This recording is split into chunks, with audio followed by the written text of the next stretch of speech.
At 7:42 on the morning of March 14, 1941, Beatrice Shilling stood on the cold tarmac at RAF Kenley, hands tucked into the pockets of her coat, watching a Hurricane pilot climb into his cockpit.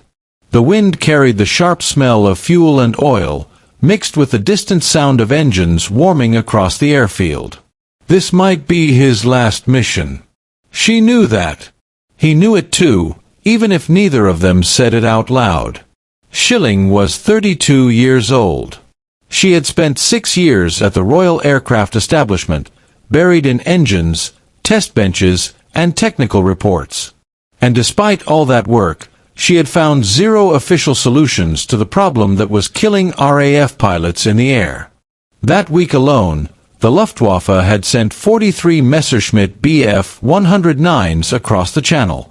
RAF pilots had met them in 27 separate dogfights.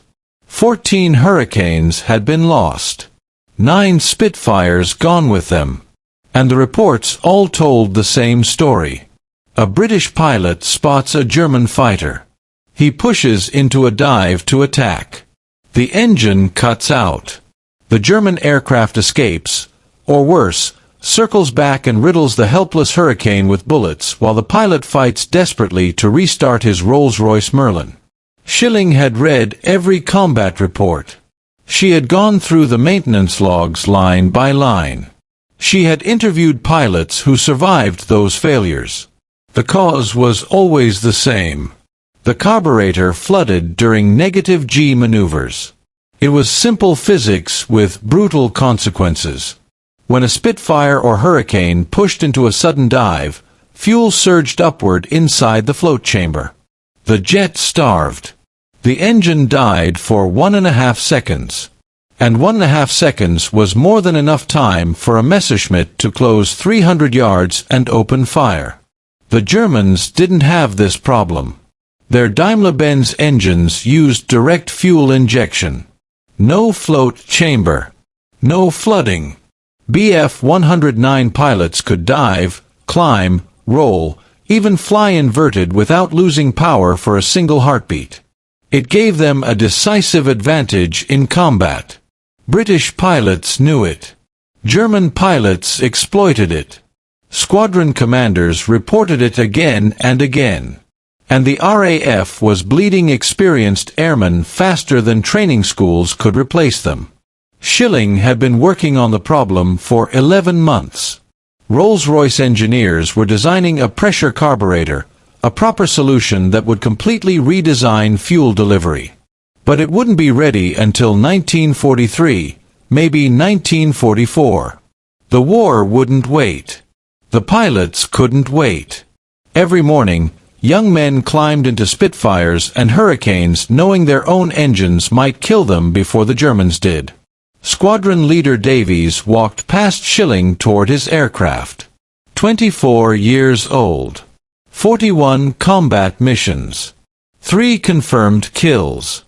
He had reported engine failure twice in the past month, both during combat dives.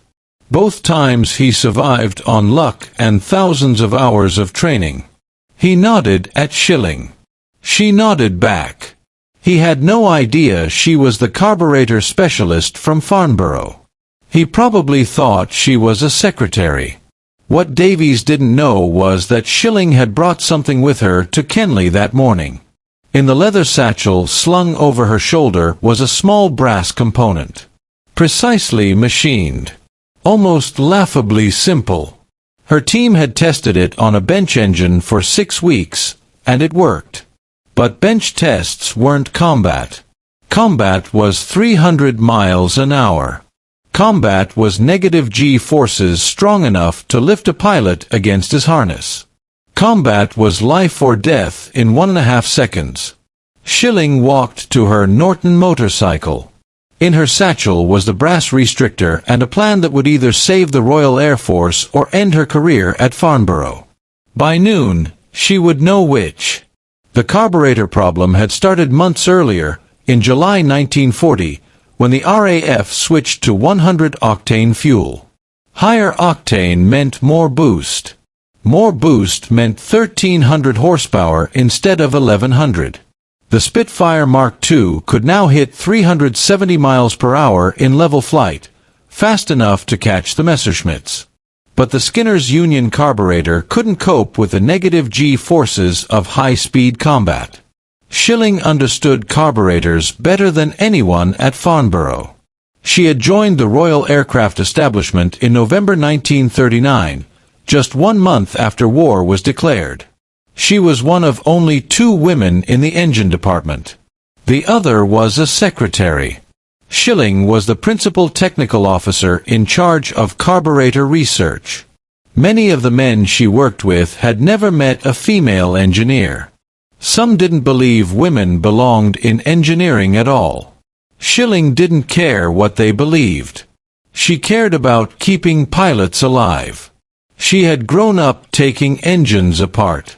At 14, she bought her first motorcycle, a Norton, and stripped the engine down to its individual components. She learned how every part worked, then rebuilt it from scratch. At 25, she raced that same Norton at Brooklands, averaging 106 miles per hour. Fast enough to earn the British Motorcycle Racing Club Gold Star. Only 3 women in history had achieved it. Shilling was the second. Racing taught her how engines failed under stress. High G turns. Sudden acceleration. Extreme angles.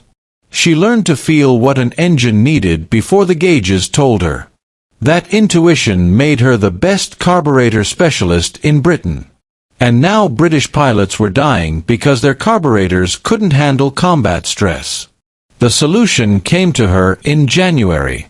Simple physics again. The float chamber flooded because fuel could flow unrestricted when gravity reversed. So what if the flow was restricted? Not stopped completely. Just limited enough to prevent flooding. The engine would still get fuel, just not too much. A brass disc. A precisely calculated hole in the center. Installed in the fuel line before the carburetor. She machined the first one herself. A thimble-shaped piece of brass, 1/8 of an inch across. The hole in the center was 40,000ths of an inch wide. Those dimensions mattered. Too large, and flooding continued. Too small, and the engine starved at full power. She tested 17 different sizes before finding the right one. Then she simplified it into a flat washer, easier to manufacture and install. Bench tests showed it worked. Simulated negative G conditions no longer killed the engine. But bench tests weren't combat. She needed to test it in the air. Permission was the problem. Installing unauthorized modifications on RAF fighters violated dozens of regulations. If it failed and a pilot died, Shilling could be court-martialed. She decided not to ask. That morning at Kenley, she had 6 restrictors in her satchel and 1 cooperative ground crew sergeant who owed her a favor. Sergeant William Cooper had worked on Merlin engines for 3 years. He had seen 19 pilots die from engine failures. When Shilling showed him the brass washer, he didn't ask questions. He just reached for his tools. The Hurricane sat on the dispersal pad. Engine warming. 20 minutes to takeoff. Cooper disconnected the fuel line, slid the restrictor into place, and welded it in. 60 seconds of work. Invisible unless you knew where to look. Shilling checked the weld herself. Clean. Solid. Davies took off with the restrictor installed. He didn't know it was there. No one else did either. Shilling watched him climb. 800 feet. 1,200. 2,000. He turned south toward the Channel. German fighters had been active over Dungeness all week. If Davies dove, the restrictor would either work, or it wouldn't. She waited. 40 minutes. An hour. Radio silence. Then, at 9:37, the controller's voice crackled over the speaker. 3 Hurricanes inbound. Shilling raised her binoculars. 3 dark shapes appeared against the sky, all of them returning. Davies landed first. He climbed out of the cockpit smiling. Pilots didn't usually smile after patrols. "Any problems with the engine, sir?" Cooper asked. "Best the Merlin's ever run," Davies said. "Dove on 2 messers. Never missed a beat." He described the dive. 400 miles per hour. -G strong enough to lift him in his seat. The engine that should have died didn't. He closed to 200 yards before firing. It was the first successful diving attack he'd pressed in 11 months. When Shilling told him what she'd done, he stared at her for several seconds. Then he turned to Cooper. "Put that thing in every Hurricane on this station," he said. By afternoon, 4 more aircraft were modified. Over the next 3 days, 5 Hurricanes flew combat patrols with restrictors. 0 engine failures. 12 successful diving attacks. Word spread fast. Within days, squadron commanders across Fighter Command were calling Farnborough. By the end of March, the Air Ministry approved mass production. Rolls-Royce began manufacturing hundreds per week. Shilling and a small team toured fighter stations, supervising installations. Pilots started calling it Miss Shilling's Orifice. Crude humor, but memorable. And it worked. By April, engine failures during diving attacks dropped from 38% to almost 0. The kill-to-loss ratio swung sharply in Britain's favor.